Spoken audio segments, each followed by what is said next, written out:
So now to close, time to think about what's next for MEF in LATAM in the region. So I'm going to invite a few guests back, some of which you'll have seen throughout these past few days. Some of them are joining us for the first time in today's event. So first, I will bring on James Williams, who we're all familiar with. So Director of Programs at MEF. Mitch, thank you. Thank you for the warm welcome. Nice. Welcome. And then Sena from Intis Telecom, Sales Manager, and also one of our sponsors. Thank you, Luna, for being involved in several sessions today across several languages. That's great. We have Edwin Carvalho, so Senior Carrier Services Director at Vonage, member of the Global MEF Board, and also our Growth Committee.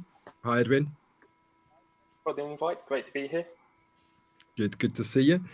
And then also finally, Juan Francisco Nucci, CEO of AWG, Avatar World Group, also one of our sponsors who've been well represented across both days. Hi, Mitchell. Boa tarde a todos. Buenas tardes a todos. Good afternoon, everyone.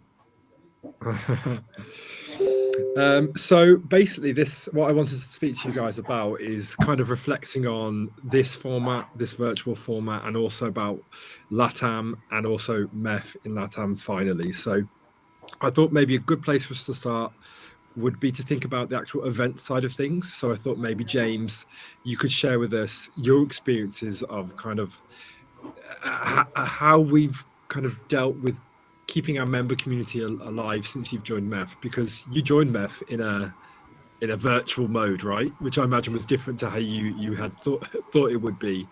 How have you found the MEF Connects format online, and how do you think we could perhaps transition it into a more hybrid format going into next year as things hopefully open up? Yeah, no problem at all, Mitch. Mitch, you're absolutely correct.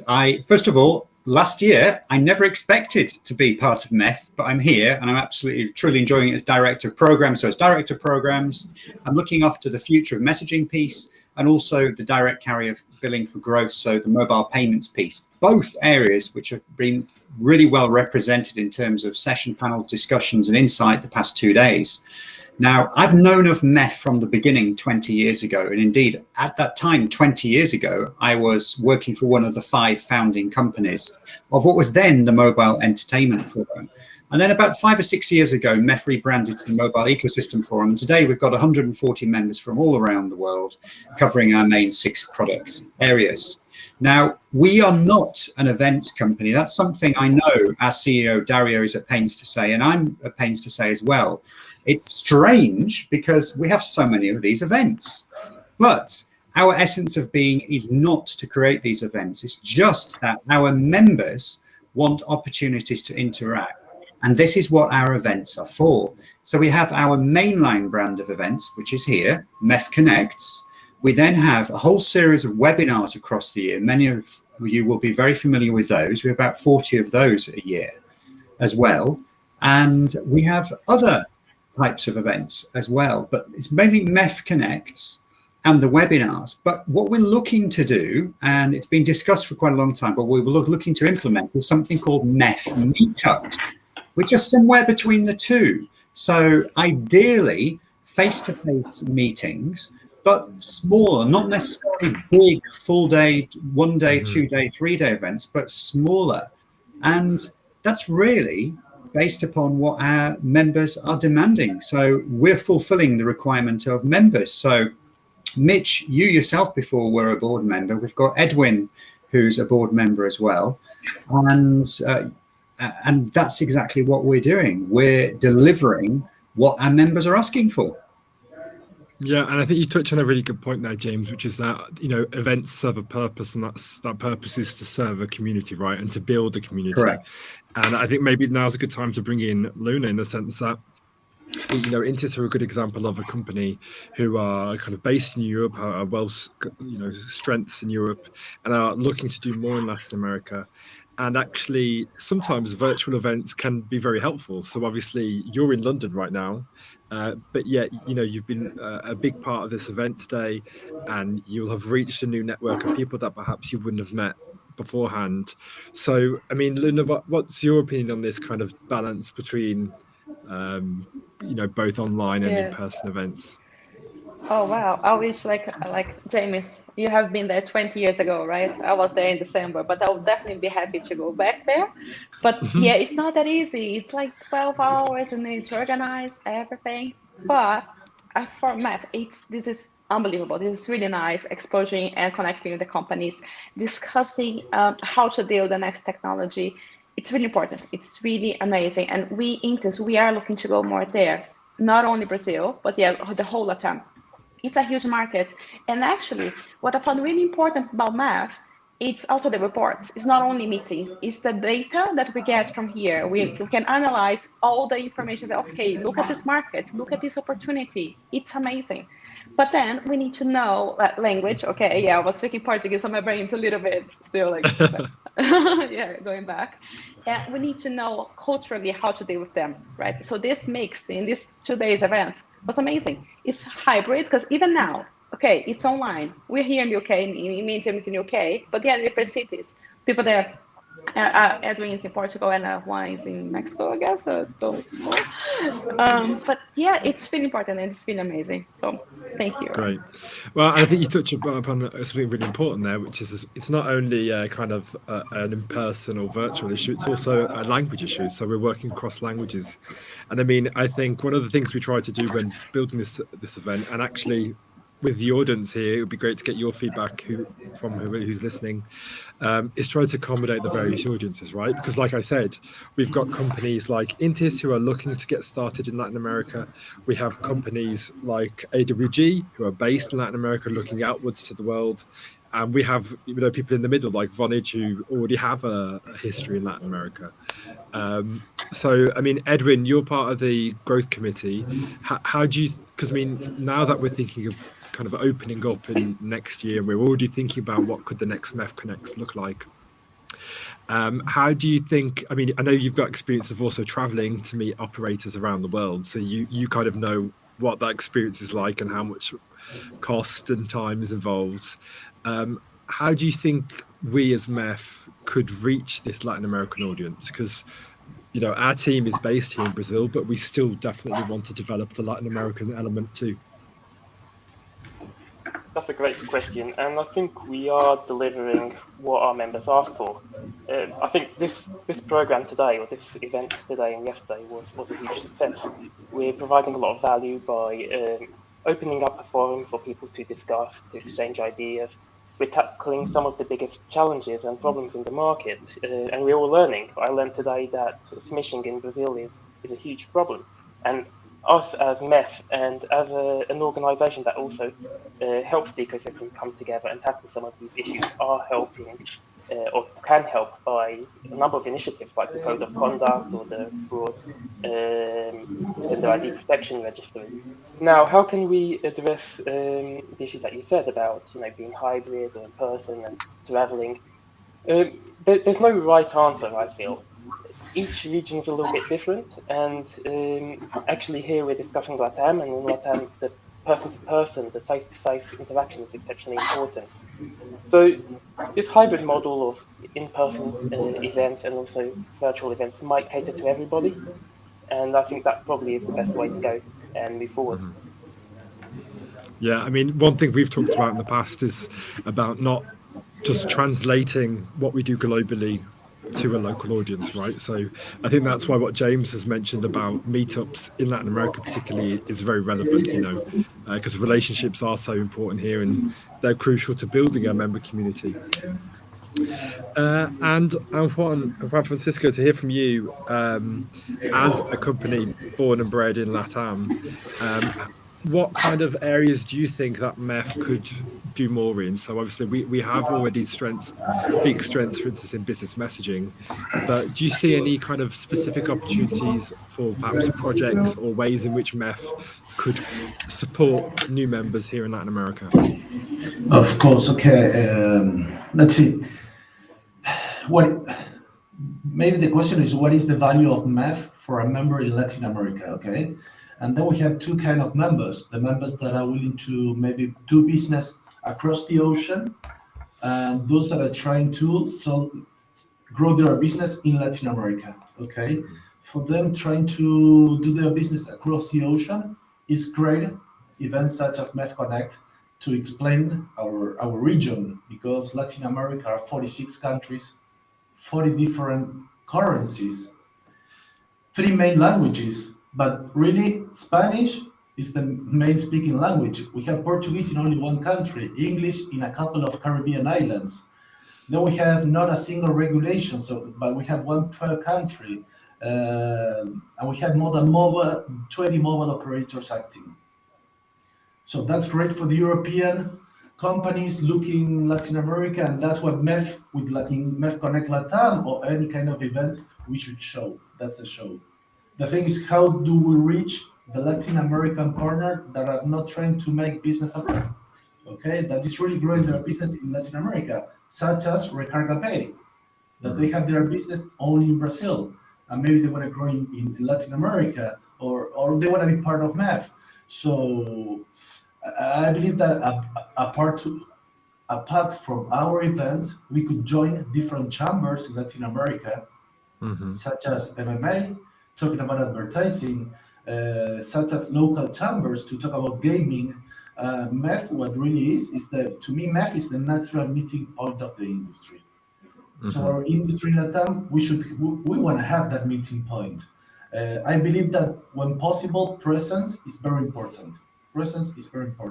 I know distance in Latin America is crazy. You know, we have a 5 hours flight from any country to the other one. So we know that we are gonna fly for 5 hours. We have to be ready for that, but we need to be present to show that we are in the region. You know, that we are in Latin America, and to offer maybe the big offer we could do to finish the idea is acting with MEF as the expert. You know, and bringing those European speakers, those European countries to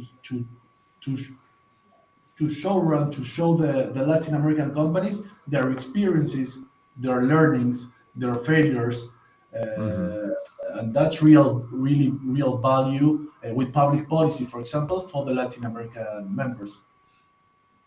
Yeah, definitely. And I mean, what you said there about the 40 different countries and only one of them speaking Portuguese is very much what I remember from my time at Telefonica, is that because also when I was a member, you know, I often asked MEF to try and get involved with things in Latin America. And the difficulty we have is that there are so many different markets and so many different things going on. And I think that's the silver lining of this opportunity we have right now, where people are engaging with online events. Thank you, everyone watching. Is because, for instance, we have a chance to actually unite that whole Spanish-speaking audience across Latin America in a way that would be difficult if we all had to travel.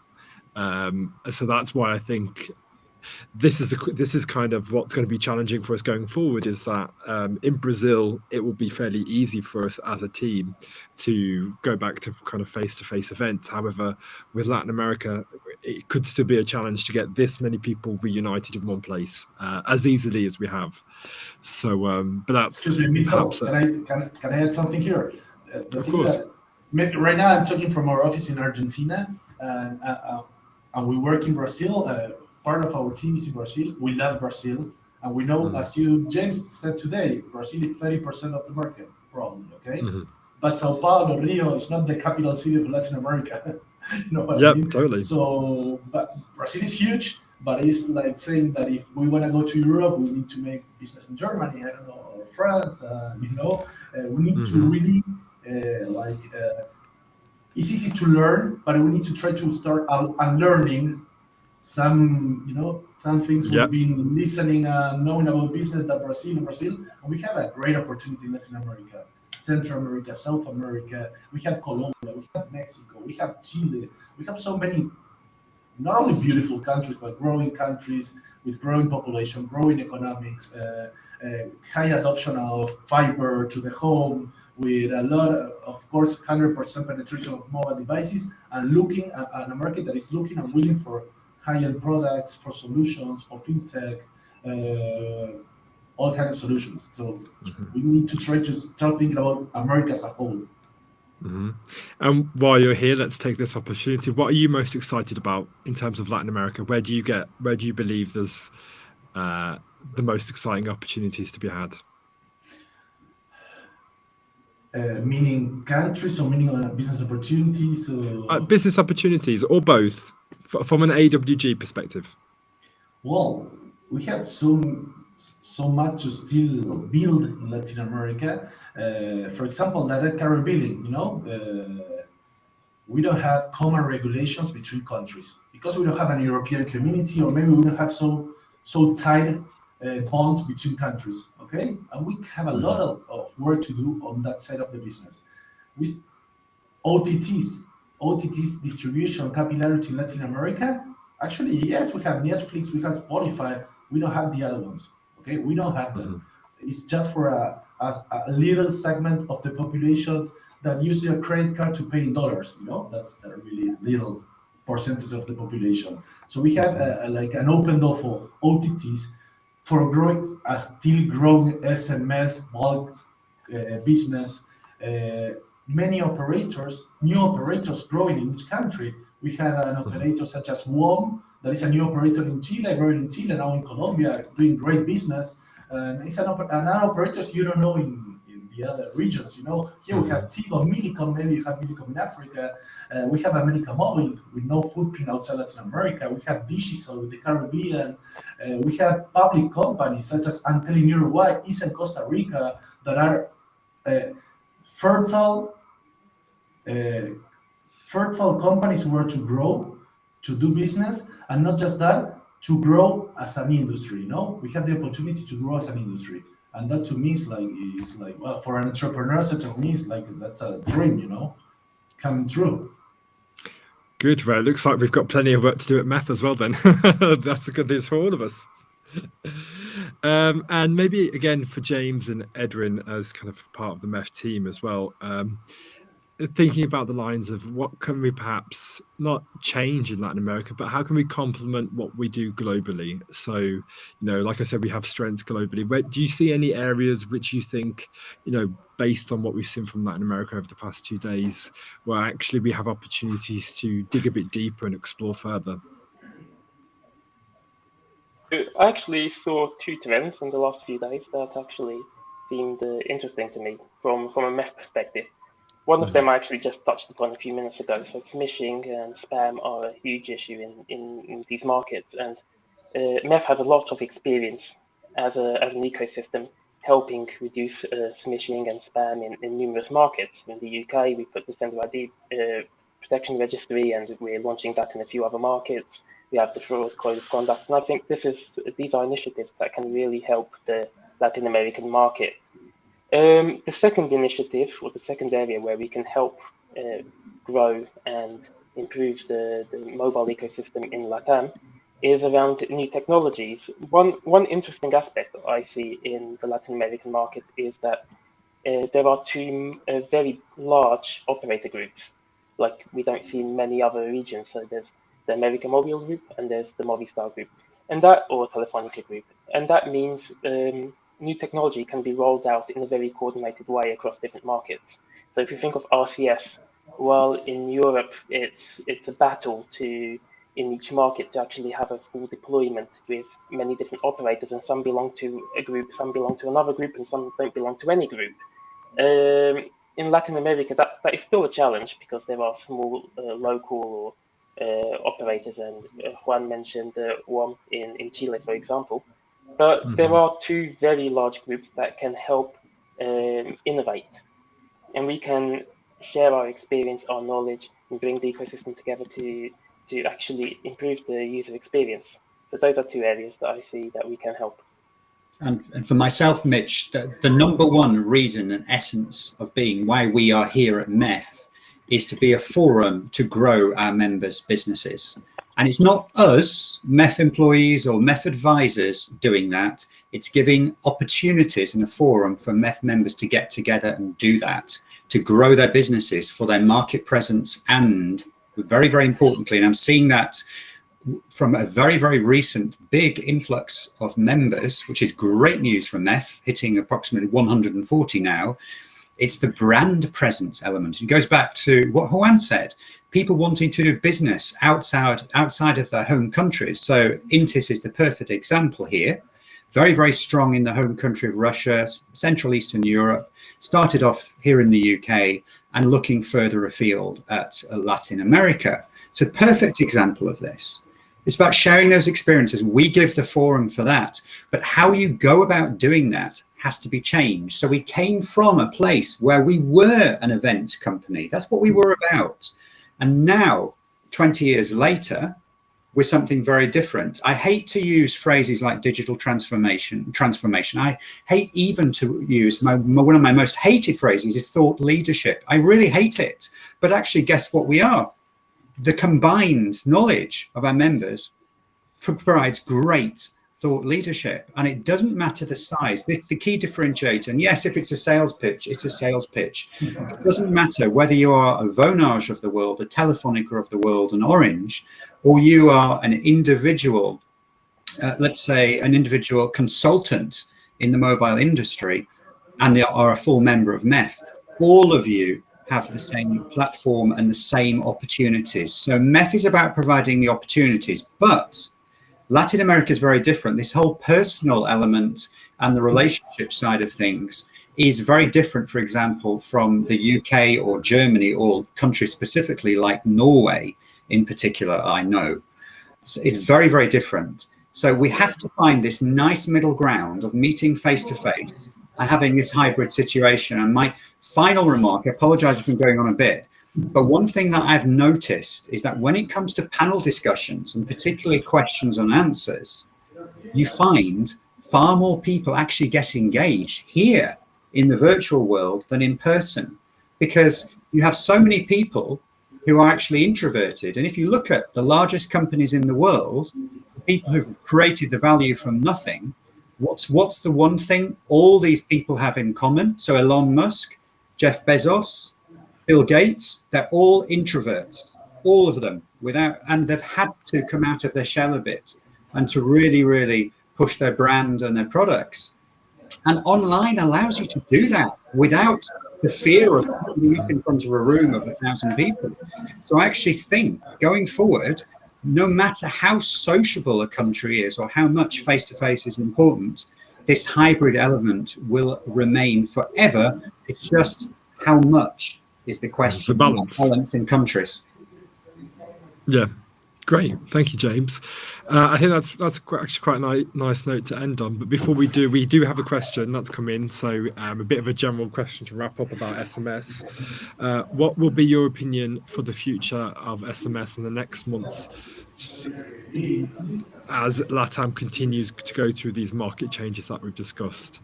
Maybe Edwin, you might have an opinion on that, I imagine.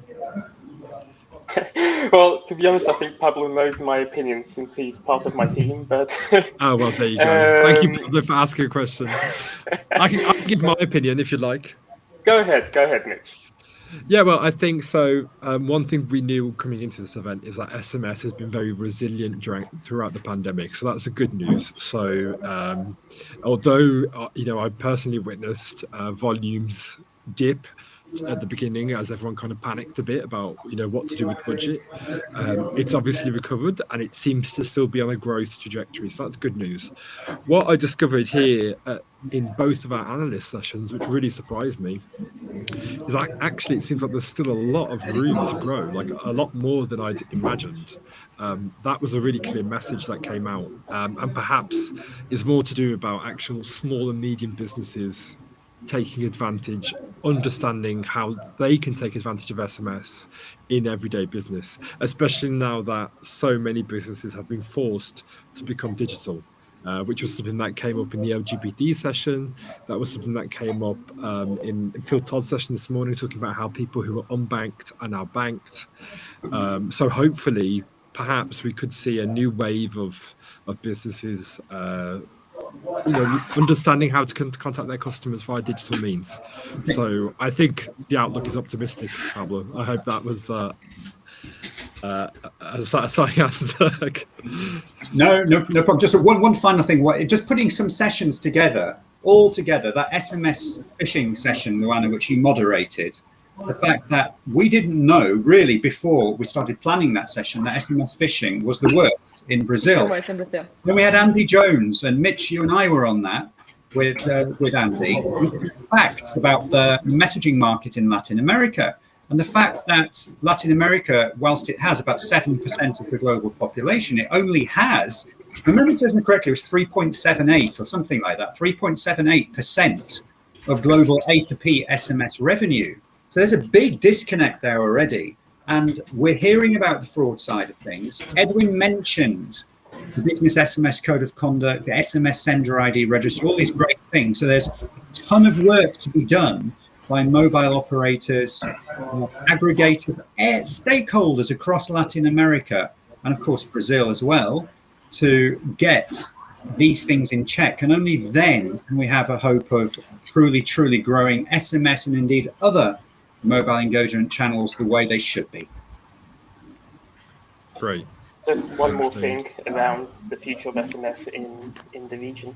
One difference I see between Latin America and some of the other regions is the less frequency of two-way communication, such as, for example, virtual numbers. There's a lot of opportunity. In Europe, two-way numbers are quite common, and this allows actually brands to communicate in an easy way with their consumers.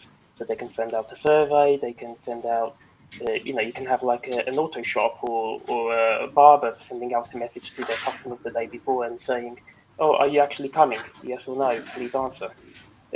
These services aren't that frequent and popular in Brazil Latin America quite yet, and I think this is a trend that we're going to see grow in the region. Good, great. I was thinking about what Juan said about the whole Latin America, the Caribbean islands, Chile, Argentina, Uruguay, Paraguay, Bolivia, all these countries. Imagine Europe, if Europe spoke just one language. It's exactly Latin America with Spanish, and just us, Brazilian Portuguese there, and a little, it is very similar. But it's a huge opportunity, and the SMS, it's all the same language. There is a little bit difference between the countries, the Spanish, but united. And we saw it the whole day talking about SMS and RCS, the two ways. It's big. That's going to grow a lot. Thank you, MEF. Yes, for me to add, actually to show, when we started the company, we said, okay, we were going to work in emerging markets, okay? Why emerging markets? Because we believe that there was so much to do, so much to do looking forward. Not on 1 year, 2 years view, but also we could think on long term, okay? Let's talk about 10, 15 years. Well, COVID was an accelerator, okay? And it was a huge anabolic for the consumption of different services and solutions. But not only for the big companies, mainly for maybe the informal side of the business, and the informal companies are maybe 50-60% Latin America, okay? That's a new market we need to try to reach, and where we need to try to conquer, and where they need to start doing business there. There were people and companies that were absolutely out of the radar, okay? They were pushed to get into this new area for them and pushed to innovation. So when we talk about SMS, we were used to do SMS for banks, for big companies, big organizations. Right now we have so many local shops. Maybe they were only acting on 5-6 blocks around them, and they are all using SMS. They are validating SMS, doing different.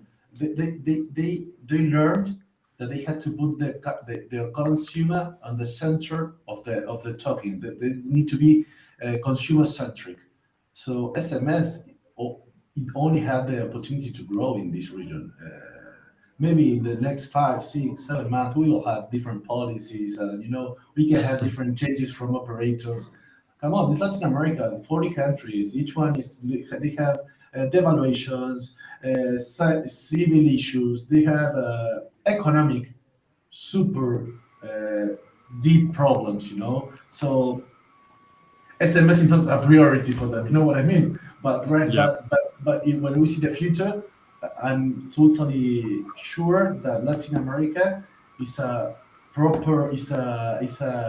rich soil where to grow SMS business, data reliability business, content business, anti-fraud solutions, and all the kind of companies that work in MEF, they have a big opportunity in Latin America. Brilliant, thank you. So before we say goodbye, again, for many of our sessions, you'll find a lot of the material available in the exhibitors section. So before you leave, if you're interested in anything that perhaps you missed earlier and you'd like to go get that information now from either of the briefings, please go and have a look at MEF's expo booth and also of other companies who are there too. We'll have I think all of the sessions will be available on demand next week as well on our channels. So again, if you've missed anything and you'd like to go back, that will be available. Thank you to all of our sponsors of this event. So Intis Telecom, IMI Mobile, Infobip, Cineverse and AWG. And if you're interested in MEF membership, then by all means, please contact me at Mitch at Mobile Ecosystem Forum, or James or Carol or Susan. I think their emails might pop up again just now.